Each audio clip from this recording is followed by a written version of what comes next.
क्या आप भी देश और दुनिया की खबरों से रह जाते हैं बेखबर? तो सब्सक्राइब कर लीजिए हमारे HT न्यूज चैनल को और बेल आइकॉन को दबाना मत भूलिएगा। वर्ल्ड कप 2019 के पहले सेमीफाइनल में भारत और न्यूजीलैंड की टीम मैनचेस्टर के ओल्ड ट्रैफर्ड मैदान पर आमने सामने थी। इस मैच में न्यूजीलैंड की टीम ने टॉस जीता था और पहले बल्लेबाजी करने का फैसला किया था। पहले बल्लेबाजी करने उतरी न्यूजीलैंड की शुरुआत अच्छी नहीं रही थी और मार्टिन गप्टिल केवल 1 रन बनाकर वापस पवेलियन लौट गए थे। लेकिन इसके बाद हेनरी निकोलस और कप्तान केन विलियमसन ने टीम को संभाला और दूसरे विकेट के लिए 68 रनों की साझेदारी कर टीम को संकट से उबारा। हेनरी निकोलस के आउट हो जाने के बाद कप्तान केन विलियमसन ने रॉस टेलर के साथ मिलकर भी एक पार्टनरशिप बनाई।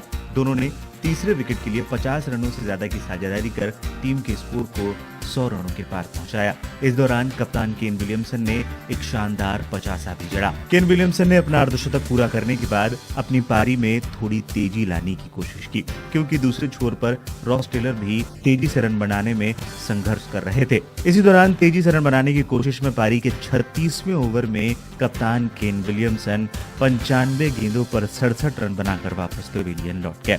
जी हाँ, पारी का 36वां ओवर लेकर आए चहल की दूसरी गेंद पर कवर के ऊपर एक चौका लगाने की कोशिश में विलियमसन चूक गए और वो सीधे पॉइंट पर खड़े रविंद्र जडेजा के हाथों पर एक आसान सा कैच थमा बैठे।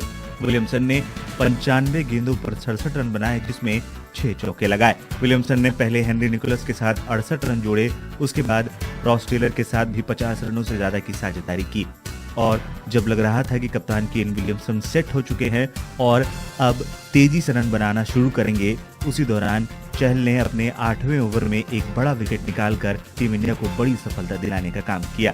कप्तान केन विलियमसन के रूप में न्यूजीलैंड का तीसरा विकेट गिरा। आपको बता दें, हेनरी निकोलस का विकेट पारी के 19वें ओवर में गिरा था, जब टीम का स्कोर 69 रन था। वहीं कप्तान केन विलियमसन का विकेट पारी के 36वें ओवर में गिरा, जब स्कोर 134 रन था।